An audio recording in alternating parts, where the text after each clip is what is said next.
Good evening, everyone. Thank you so much for coming out on this wonderful, almost end of November evening.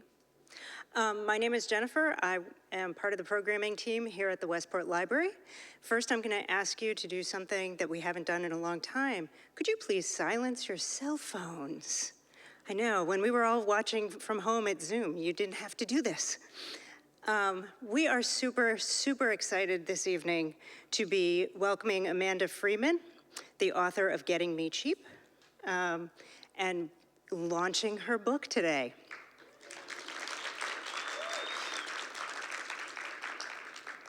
For those of you who might not know, Amanda is an assistant professor of sociology at the University of Hartford, as well as being a writer and a researcher of motherhood and work. And without further ado, Amanda, come up on stage.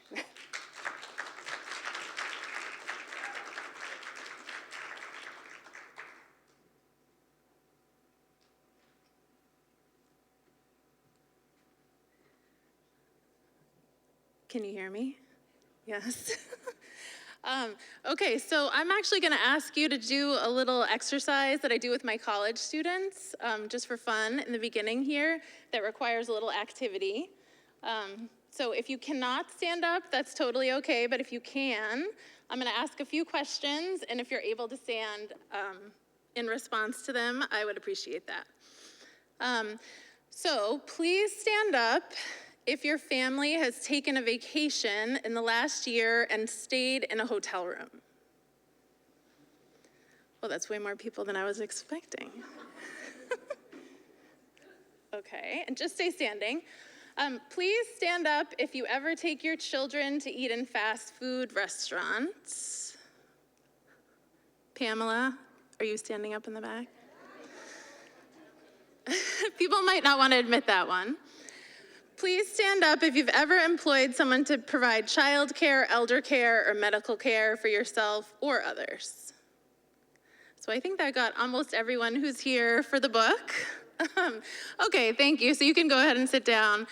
I always find talking to college students pretty often, as a college professor, it's good to get them active before they zone out. You probably can tell the point I'm trying to make here, other than to get us to get our willies out before we sit, is that our lives are touched in some way, probably every day, by mothers who are earning very low wages to provide services that we all take for granted. So the most common industries for people working full-time and earning poverty wages are those fast food, travel and leisure, so that would be the hotels and restaurants, child care, elder care, and in manufacturing. Walmart and McDonald's actually employ the most recipients of public benefits when we're looking specifically at SNAP and Medicaid. Also in the top 25 are Amazon, Kroger, and Dollar General. So I know for myself, I have an Amazon addiction. I order Amazon packages. We probably all can identify with that through the pandemic as well. Often the labor and struggles of these mothers are invisible. And in many ways, it's easier when they're invisible because I find their struggles tend to make us uncomfortable. So our book, Getting Me Cheap, which I co-authored with Lisa Dodson, tries to shine a light on some of the lives of these women. So I'm gonna read two excerpts. They're relatively short. One is from the introduction. I'm not assuming anyone has read the book considering it came out today. Okay, so this is from the intro. I guess I don't have to move it. I feel like I'm on The Voice, but I'm completely unqualified to be on The Voice. Before the pandemic, 44% of all workers in the United States, so roughly 53 million Americans, were making roughly $10 an hour, essentially poverty incomes. This is the part of the US labor market that is disproportionately relegated to women, and many of them are mothers. As the pandemic unfolded, it was clear these same women would be the workers who suffered the most. According to the chair of the Federal Reserve, the people who are getting hurt the most are the lowest paid people. It's women to an extraordinary extent. By 2020, when the pandemic started, Lisa Dodson and I had been listening to low-wage moms in interviews and focus groups across the country for years. So we were not surprised that the pandemic took the most from those who could afford it the least. This is not new. Low-wage women work in food services, as grocery clerks, and in retail sales. They're cleaners, childcare workers, and they're employed in the rapidly expanding market for home, health, elder care, and personal care work. The nation's backwater jobs are largely filled by women and disproportionately Black and brown women. While raising more than half of all kids in America, these women provide the services that higher income people rely on to manage career and family demands. Their work upholds the comfort and well-being of the affluent, but they are left to care for their own children on poverty earnings. As one woman put it to us years ago, they get me cheap. This book was guided by the concerns and values that low-income women emphasized and circled back to repeatedly in our conversations with them. It is not a linear story or one molded by current partisan debates. Instead, it mirrors the lives these women described to us, multi-shifting and shape-shifting, above all, to be there for their kids. We heard how they changed jobs, went back to school, joined the armed services, made residential moves, and at times sought public aid to supplement poverty wages. Across states and over the years, one thing never changed. Motherhood and kids always remained at the center of their lives. So I think there's no question that we'd probably all answer, those of us who identify as affluent mothers, that we rely on the labor of poor mothers in our everyday lives. And I think recognizing this and talking about it is definitely the first step toward making any kind of social change. I tell my students all the time, it's really easy to identify and complain about social problems, and it's much harder to think about how to change them. So Lisa and I really envision this book as a tool to spark important conversations. We would really like to call attention to the needs of these mothers in our community and in other surrounding communities. So as part of launching the book, especially here in the town where I live, I wanted to ask Jane Ferrara to join me in conversation with these issues. Jane is president and CEO of the Mercy Learning Center in Bridgeport, which many of you may be familiar with. They offer literacy and life skills to low-income women, and they serve about 500 women annually. So thank you so much, Jane, for joining me. And Galia Guichon, who's also going to be joining me on stage, is a dear friend and a Westport mom and writer, and she's going to help by moderating our discussion on stage. We'll also leave some time for questions at the end. First, though, I'd like to read one more section of the book, and opposed to talking about kind of shift work, which would be your grocery store clerks, McDonald's, warehouse work. This section looks at domestic workers. And for these sections, I did interview several Westport, Fairfield County mothers who both employed domestic workers and then some domestic workers who work here. Some of them, didn't necessarily live here, but lived locally. Everyone in the book, though, because of the nature of the research, is anonymized, so they're given a different name and their details are changed slightly. Okay, so this chapter is called Care Work for Cheap, Work Without Boundaries. Can you stay a little longer? Across the states where we talk to mothers, domestic workers described how the nature of their work makes it easy to exploit them. Living in puts them in the most vulnerable position of all. Before she had kids of her own, Serena held a few live-in positions to save on rent, but saw serious downsides. There's no privacy because obviously, the kids come in and out of your room, they snatch your things, and you can't really say much to them because it's not like they're not allowed to come in here, they just say it's their house. There's really no privacy. Living in turns blurred boundaries into no boundaries at all. Depending on your employer, you're almost always on call. If you're in the house, parents assume you're available. Since you're living there, it's like, okay, the parents are gonna take a shower, so you're kind of watching the kids. Okay, the parents are running late, so you have to watch the kids. It didn't matter what plans I had for myself. It was always like I didn't have my own life. I was just kind of a slave to them, and whatever happened, I had to deal with it. Serena recalled one dad asking her to watch the kids who were driving him crazy during her break time while he finished up a conference call. Then she said, I hear the dad snoring in the next room, and it's like 30 minutes later. Are you working? Are you taking a nap? But what am I gonna do about it, really? Employers, most often mothers who employ domestic help, may intentionally or unconsciously encourage a blurry boundary between job and relationship. Hired as hourly workers, domestics are also expected to feel true attachment to the family, and often they do. Through many stories we gathered from care workers, we often heard about the deep satisfaction they got from enhancing the lives of children or elderly people in their care.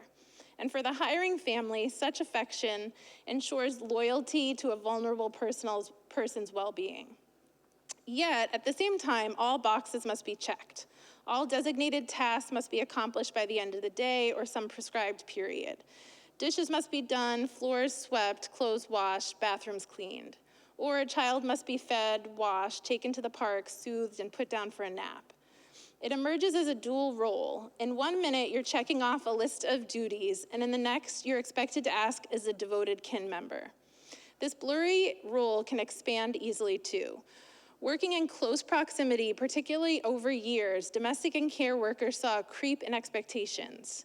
Deeply embedded in family life, in which babies are born, illnesses occur, conflicts arise, or parents' jobs suddenly demand more hours or travel, they are often expected to understand, even have sympathy for, and accommodate changing needs. After a divorce, the nanny may suddenly be in charge of packing up and moving kids between households. House cleaners told us they were occasionally and then routinely asked to watch a new baby while they're cleaning. Childminders told us they are often asked to do additional light housework or stay late to watch kids.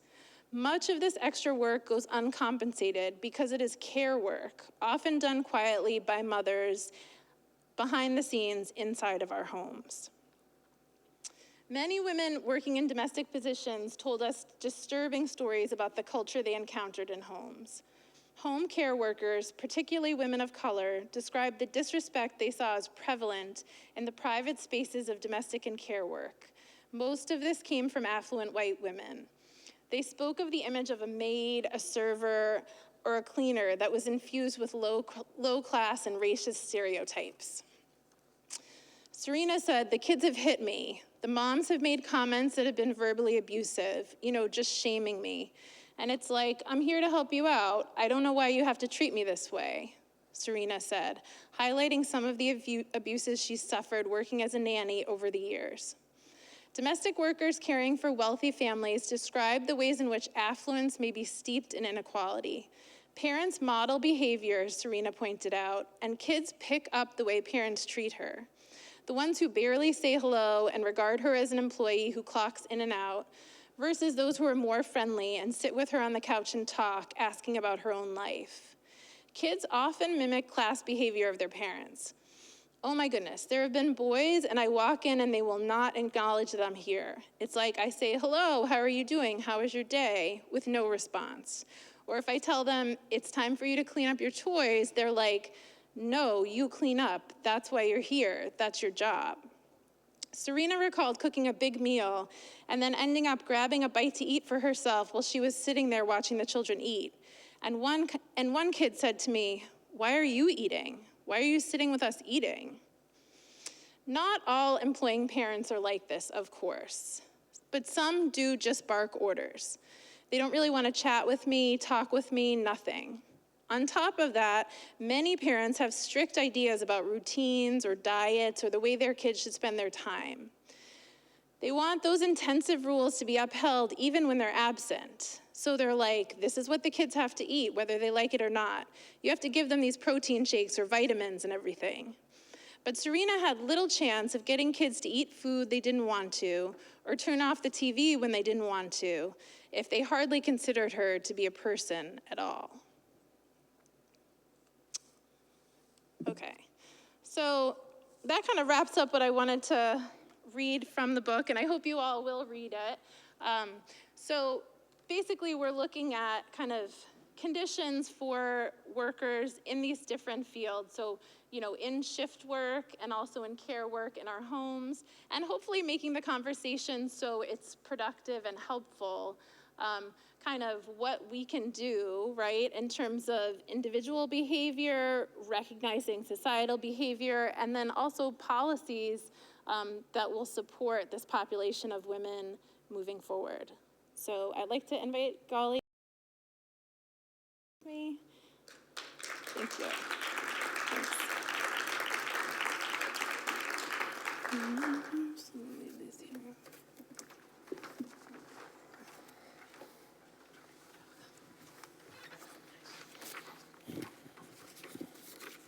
Hello, thank you. Ooh, you can hear me. Okay, I will, so sobering. So, Amanda, what surprised you most during your interview over the years? Yeah, so I should say, so we interviewed women from 2012 to 2020, and then it is true that this didn't really come up, but we were pretty ready to go to the publisher with our manuscript, and then the pandemic happened. So those interviews in many ways are different, right? And I mean, surprising and horrible in completely new and interesting ways. I think pre-pandemic, in those years before, my interest coming in had always kind of been in work-family conflict, and usually what we mean by that is like work-family conflict for professional, affluent women. So I had done a lot of studying about like those kind of policies that affect women, parental leave, on-site daycare, and I was just really surprised by, number one, that these women didn't even really recognize what was happening to them as work-family conflict, even though it clearly was, right? Like they were trying to care for their kids. Many of them, I think about 3/4 were single parents, and they're trying to do their best at work. And so when you can't do both and the expectations of both conflict, that is work-family conflict. Right. And just that it was so much more drastic, right? So we met so many women who are actually like either physically hiding their children or hiding that they had children. So saying, you know, passing off their own kids as maybe like their sister's kids, or, you know, just not to cause them trouble at work. Or there's a couple instances in the book where moms are actually physically hiding kids at work because their childcare fell through. They really don't want to lose a job. Because, you know, Jane and I talked about, you know, you lose the job, then you lose the housing, and then the biggest fear for these moms is losing their kids, right? So they're making decisions all the time that are just so dire to me. And so I think it just, for me, was really eye-opening. And I still think it should be under this umbrella of work-family conflict, but this extreme form of work-family conflict that they were experiencing. Now, Jane, you've had 21 years, you've been CEO of Mercy Learning Center, so, which is really phenomenal, thank you. Obviously, Amanda's book is bringing to light. I mean, I was reading it last night and I was like, oh my gosh, like I think I'm well read and I think I'm pretty aware of what's going on, and I was still like, oh my goodness, oh my goodness. What are some of the obstacles that you see at the Mercy Learning Center that, from the women that you work with? Obviously, the wage situation, we do have a higher wage here in Connecticut. Obviously, we have higher expenditures in Connecticut. Most of our women do not get minimum wage, depending on where they're working. And even in some of the, most of our students and our women are, again, in the service industry, which is the housekeeping, the McDonald's, the Amazons, and other fast food restaurants, and even local restaurants, small businesses. And some of the same things in your book is that their hours are always extended. They always have to stay late. And there's no, again, the conflict with family, there's no sense of, I have to pick up my children. I had a medical appointment this afternoon. I had another responsibility this afternoon, and there's no regard for that. in any of these companies, or even in a housekeeping situation where, oh, could you please just do another house, part of the house, or could you do another load of laundry? And then even like from Bridgeport to Westport, there's the commute. And in the afternoons, trying to get back to pick up your children. And then if you don't pick up your child on time, there's a DCF issue, because you'll be reported. Because you're not paying the extra fees to make sure that you're not going to be reported. But there's a lot of times when our women have been reported to DCF for abandonment when they couldn't get back because of delay of the work conflict that they were part of. So wage, extended jobs, and then work obstacles within the work where that they have no rights. And as women, they're not taught, or because of their cultural differences, they don't know that they actually have labor rights, and they don't have to be harassed. They don't have to, we had a fast food situation where the manager asked one of our students, our women, to make the deposit after 11 o'clock at night from fast food. Now, she was not the manager, but one step under, and they're the fast food chain of command, and she was not compensated for that. It was an hour and a half extra to do that, never compensated. And when she complained, a higher up person, they actually demoted her for the complaint. Now, she's still with the same fast food, even though you try to change that because, but she's been there 7 years. She thought she was going to be a manager one time. So, the conflict is, and there's no rights. There's no one to go to within that company or the Department of Labor. We do work with the Department of Labor many times. But a lot of times the issues are so long to be solved. So it's not even worth it because we're not fast on trying to bring compliance to something. It could be 18 months. It could be 24 months. And that person is still there, So it's challenging for the worker.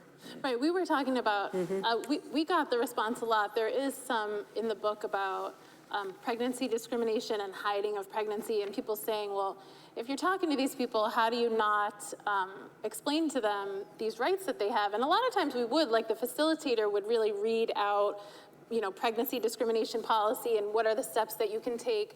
But we all know when you file a complaint, that just takes forever, right? I mean, the bureaucracy is incredible.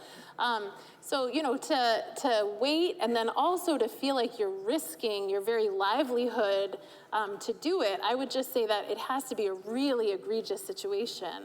And I only knew, we met one woman who actually did take a complaint really far over years with a legal aid attorney and have a good outcome. But of course, by the time that happened, she had had several other jobs, right? So it's certainly not an immediate fix in any kind of a way. Absolutely. So I also want to note that you and the author both met as single mothers. I thought that was interesting. And I wonder if that was in your intro. So I wondered if that influenced you as a writer, interviewing and doing the research, having been a single mother yourself. Yeah, I think everything, I don't know if you agree with this as a writer, Galia, but I think everything probably comes from some kind of a personal place. Yes. No, right? there's friends and family are in my books completely. Yeah, I mean, my mom growing up, was a nurse, and then, she was a nurse in a hospital, and she made a really good wage, and then she had kids. She had 4 kids, and she started to do home nursing under the table and making not, more of a babysitting wage. And that was kind of a sacrifice that she was making for the kids. And even as a teenager, I was kind of counseling her, like, well, this is not paying into your Social Security, Mom. Right, and if if your marriage splits up, you're going to be in trouble. So I sort of saw that, I think, growing up. And then certainly, as a single parent, just less about the wage issue, because I'm incredibly highly educated. Not that that leads to the millions, but more about when so many of these women are single parents. Our society is not set up to support single parent families, right? If you're the only one who's wage earning, and a large amount, I mean, I don't want to be fact checked about the data here, but I would say more than 75% of our sample was not receiving any kind of child support, and that's very common among low-income populations. So it's really, the support is coming from the one custodial parent that they're living with. Right. And then you're working pressure. full-time, and you're fulfilling all these responsibilities at school. And having been a teacher myself, just, you expect parents to be present. If there's a problem, you expect the parents to be dealing with them. For us, 3/4 of the parents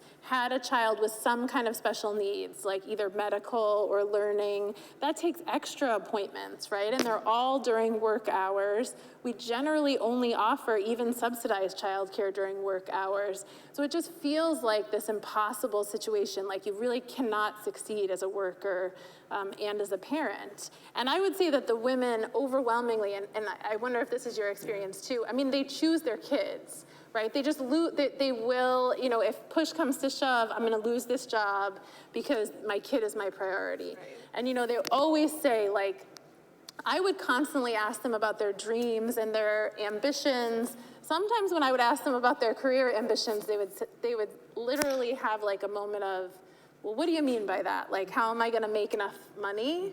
That's not what I meant. Like, especially as a younger person, as a graduate student, I was like, no, what is your dream? Like, what do you wanna be?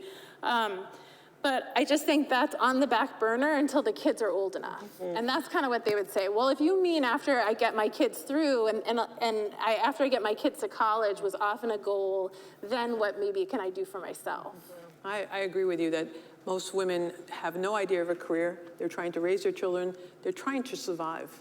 And survival for them is to take any job that puts food on their table for the moment, but when it does interfere with their child's sicknesses or disabilities or whatever comes along, they are going to sacrifice even more for that child or for the family members.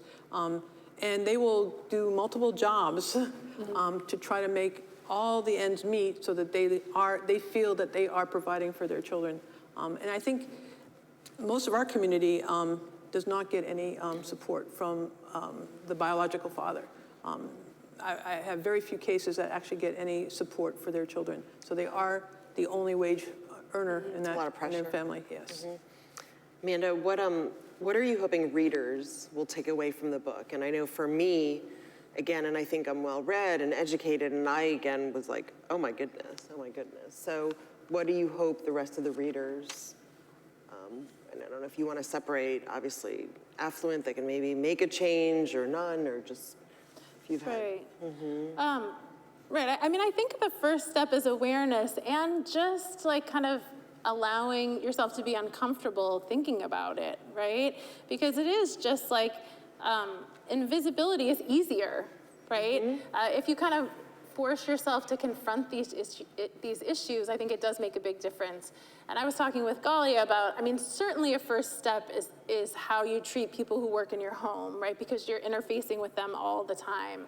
And just the realization that there are organizations out there for employers of domestic workers to advocate for them, right? So I think a lot of people don't even know that. You don't necessarily have to go with, they may be really time-strapped, right? So they're not necessarily gonna be part of this, but like Helping Hands or other organizations. So you could become an advocate for them in all kinds of different ways, or just really like the Domestic Workers Alliance has a checklist, they have contracts, they have all different resources on their website to kind of look up and use to guide you in your employment of domestic workers in your home. I mean, if you're working for a company, I always say, this is another surprise to me that I learned working on this book. I mean, companies have wildly different policies often for their corporate salaried employees and their hourly workers. And even if those hourly workers— Such as the janitors, the people in food care and the cafeterias, right? Have worked there for 20, 30 years, full-time hours, right? So like McDonald's has been called out for this. I mean, numerous companies have. So even it could be that they have just better benefits because they're trying to attract the professional salaried employees. But things such as like 6 weeks parental leave or nothing versus months, right? So I think if you work at a company, you become educated about what are the policies for all of the workers in the company that I work for. Right? And can I be a part of advocating for a change? Because certainly the people who are in positions of power have you know, more bargaining chips, right, to come to the table. There was a story even, you know, in my world in universities, in the University of Massachusetts Amherst years ago, it came to the attention of some faculty that there was actually a class of staff, I can't remember actually the distinction, but it was mostly like food service, janitorial workers who had no parental leave, versus like higher up, you know, admin, and then also faculty had pretty generous parental leave policies, right? So that was a situation in which like calling awareness to this issue actually created solidarity around it. They actually wound up organizing, and there's the same policy now for all of the workers. And so I think I would go to that, and then to jump to, you know, national policy on the state level that helps, you know, everyone and helps low-wage workers. Like we were talking about the child tax credit. You know, there's something like 27 million children who don't receive the child tax credit because their families. Amanda, can you define what is the child tax credit for those that don't? The child tax credit, just by having a child and earning a certain amount, do you know how much it is? I don't have that number here, but. And so during COVID, they actually made it refundable, right? So that was helpful to families because they were receiving and they made it refundable and you could get it paid monthly. This is a little bit similar to in other countries when they have a child allowance, right? That's not means tested, everyone receives it. So the COVID change expired and then it kind of died in Congress. So we're back to the same situation with the child tax credit. I think it's 27 million children. Just because it's not refundable, their families earn too low to create the tax liability to receive the child tax credit. Universal child care, right? I was telling Galia, it's wildly popular among Democrats and Republicans. Around 70% of Democrats and Republicans, when polled, support universal child care and paid parental leave. And you know, I'm not ignorant of the fact that often when policies help everyone, they're more popular, right? So if everyone were to use universal child care, it would make it higher quality, it would be less stigmatized, right? And we could all use it. They passed universal child care in Portland by ballot initiative in 2020. They passed, actually just at the midterms, New Mexico, who has some of the worst child welfare statistics in the United States, actually passed a constitutional right to child care for all children in their state from ages 0 to 5.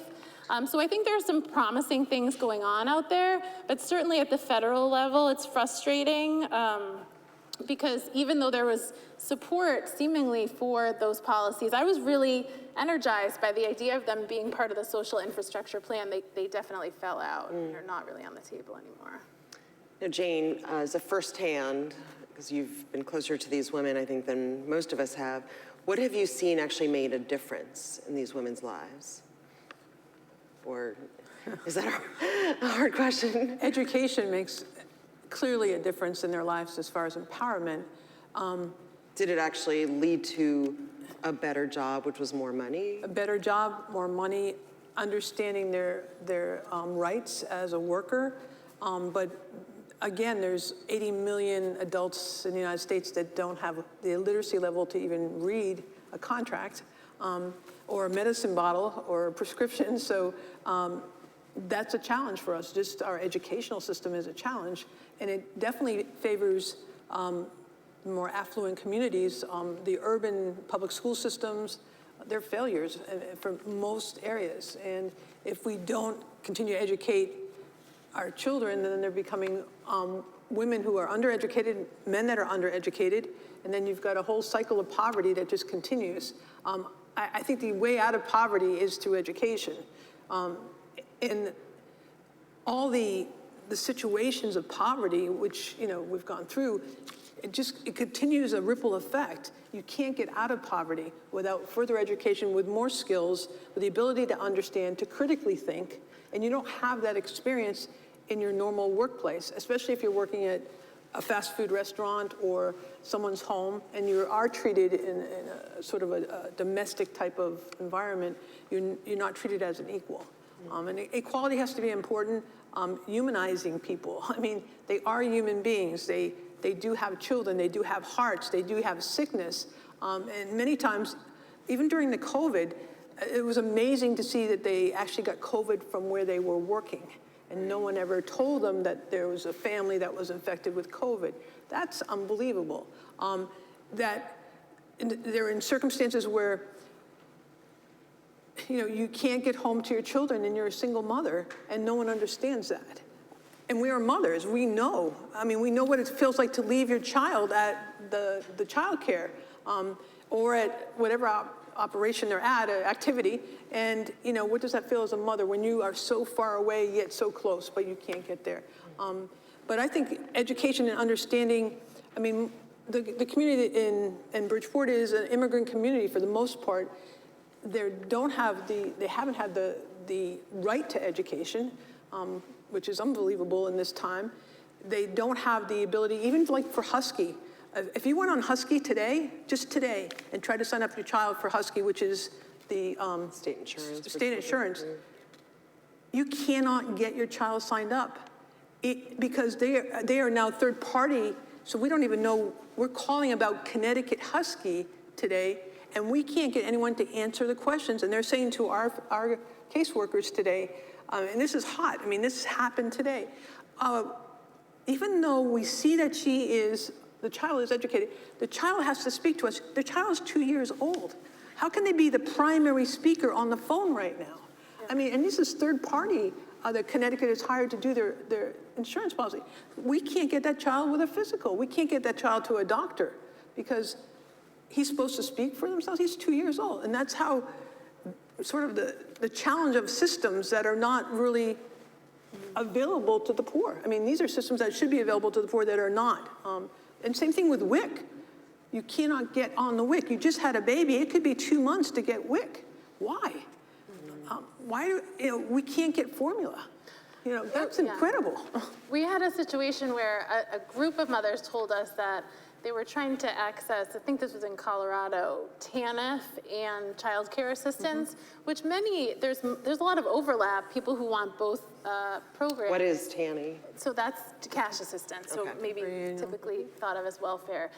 And the meeting was at the same time. So literally they're telling the women, well, you have to make a choice. The meeting occurs like once every 2 months and it's across town from each other and it's at the exact same time. Now you'd think these are two government agencies. Why in heaven's name aren't they communicating with each other? Instead of telling these single moms who, you know, are gonna have to take a bus from here to there, they also weren't providing childcare. So you're saying to somebody who needs to apply for additional funding because they don't have any money, you need to hire a babysitter and you've got to choose. You need childcare or do you need put food on the cash table, assistance? right? I mean, the biggest thing that came out yesterday's legislation for the state of Connecticut was buses are going to be free until March 31st. That probably doesn't affect us. But for our community, that's amazing because that saving is alone to get to work, taking the Coastal Link bus to Westport to their jobs here, that is super important. And they were already panicking because it was supposed to end on for December 1st. So they were already panicking. It's so many requests for bus passes and tokens. And that's a great resolution that happened yesterday. I mean, so for our community, having another 3 or 4 months of free buses means, again, more money to put on the table to feed. No, and I'm sure as most of us in the audience, I feel so ignorant. And is that another COVID extension? It is. Yeah. It's coming from Rescue Act. Okay. Yeah, so. I did want to say too, in terms of higher education, I mean, almost every mother that we spoke with really wanted a college degree. I mean, and for themselves or for their children? Well, for their children, and then the recognition that like, I want to pursue this for myself because I mean, we experience this all the time. Like, how can you tell your kids, do your homework, study? You know, I'm sure a lot of the kids are coming back like, well, you didn't go to college. They were all trying to pursue it. I mean, I would say almost all of them, if not actually taking steps, had it as a goal or a dream, right?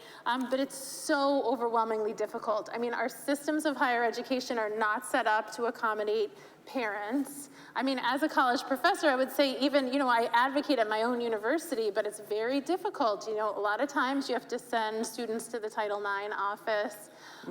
It takes longer to get through college, right? You can take classes part-time, you're trying to get them paid for. But when low-income women attain bachelor's degrees, like there's a study that's often cited from New York State, 90 some odd % of them never rely on public benefits again. So to me, it's like if you can, if we can do it, it is. Education is absolutely a way out. That's remarkable. But it's a huge series of hurdles to get a college. And that's what our graduates that get the high school diploma, it will take them, even for an associate's degree, it could take 6 years because they're taking 2 courses.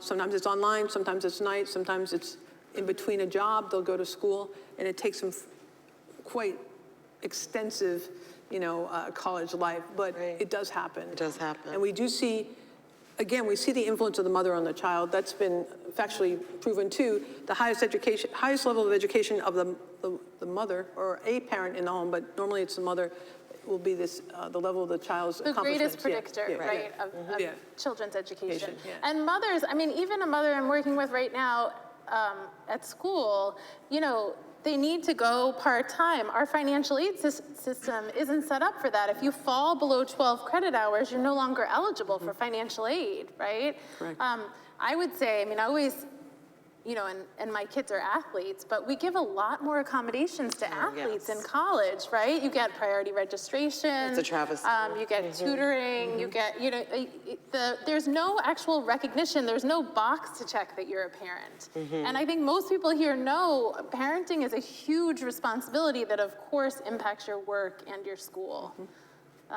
So yeah, that would be serious change also. So Jane, how can people here directly help, whether it's Mercy Learning Center or the women in this book, besides the... I think number one is to treat people the way you want to be treated, obviously. And again, the family conflict that I feel they're part of my family, but they're not part of your family. That kind of conflict of relationship, just make it clean, make it a good relationship, make it a mentoring relationship, a coaching relationship sometimes, and just try to be very, not that I think for a lot of our women, there's many people that are very generous to them and really help them. But there's another side of community members and small businesses, et cetera, that are really tough to work for. And they change jobs because they can't stay in those kind of negative environments and demeaning environments. So number one, I think, is just treat people as human persons and be as compassionate and with loving kindness as we can with people. The second thing is advocate for public school education outside of the communities that you're living in, because that's important for the urban community. And then, to really advocate legislatively for the poor. The poor are going to stay poor. And if you've read the book, The Caste, Isabel Wilkerson's book on the caste, that's unbelievable. That is so true. And we like to keep the poor poor. And there's no way they can get out of poverty unless they're educated, unless our systems change. They're not going to get out of poverty. What is helping them is this whole thing of the mother's education, getting them in college, and the children following the mother. That will help them. And there's definitely, high school diploma is $10,000 more in Bridgeport if they get a high school diploma to bring that wage up. But obviously the college experience brings, depending on what they're studying, can get the further, more stabilization of the family life that has to happen. But I think we have to be advocates for the poor. Poor women in particular, because 2/3 of our global situation is poor women, undereducated, with seemingly they don't understand their rights. They don't have the ability to understand their rights, not because they're not intelligent, and just that they haven't had exposure, and they really haven't had an environment that has this critical dialogues at times. they're surviving, Yeah. So. Right, and globally, I mean, we know women bear 73% of the care burden, right? It's a little bit less in the United States, but certainly I think COVID really revealed that. I mean, women are set back 10 years professionally by COVID, so the people are always on the bottom hit worse, right? How can they possibly be set back in that way? So I think we have a lot to overcome moving forward. I don't know if we should open up to questions Yeah, or if I we, think so. or comments before. I'm sure I could ask you more questions, but If anyone does have any questions from the audience, we ask that you come to the microphone where I am, just so that everyone can hear your question. don't hold back. It's not, I have a long list of questions I can keep asking Amanda and Jane, but just open it up. I knew I can count on you, Becky.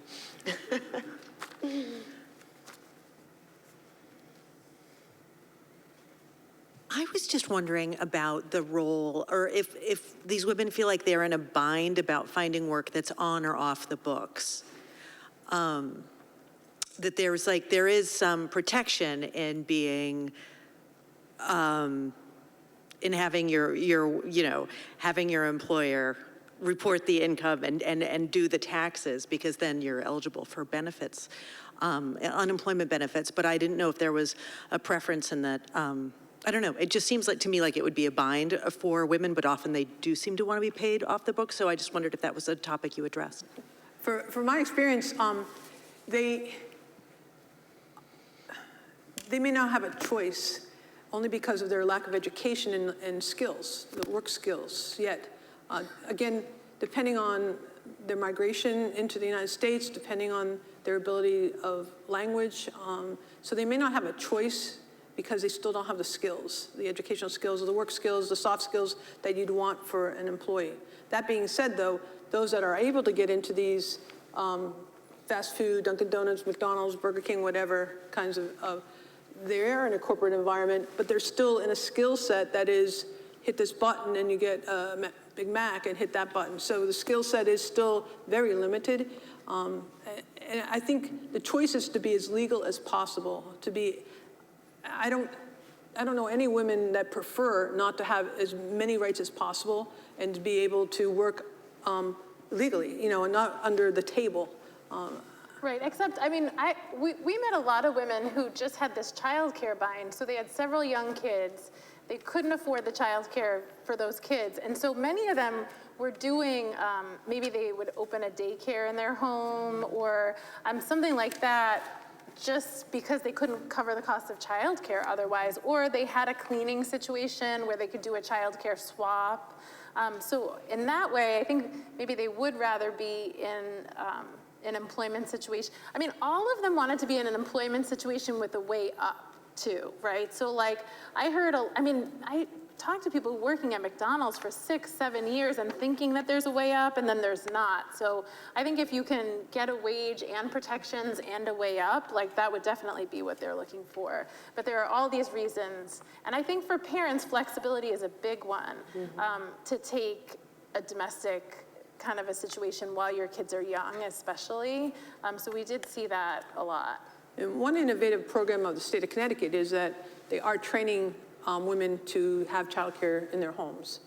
And they have made it more professional in the sense that making sure all the safeties are in place so that your home you can be a childcare center or a house, maybe with 4 children, 8 children, depending on the space in your house or apartment. It actually can be an apartment, so this is actually for any women, it can be an apartment. But the state is actually, with the early childhood education department, has really emphasized that and really put a lot of funding in it, especially during COVID when they didn't have opening for childcare. So. Right, I think this actually partially happened because the crisis that everyone had, because we lost like 6,000 childcare spots, right? So how do we open them again? I would say at the same time, really paying attention to like how we open them again and make them a pathway up, right? Like in the Portland situation, all childcare positions, teacher's aide, have to be above $20 an hour.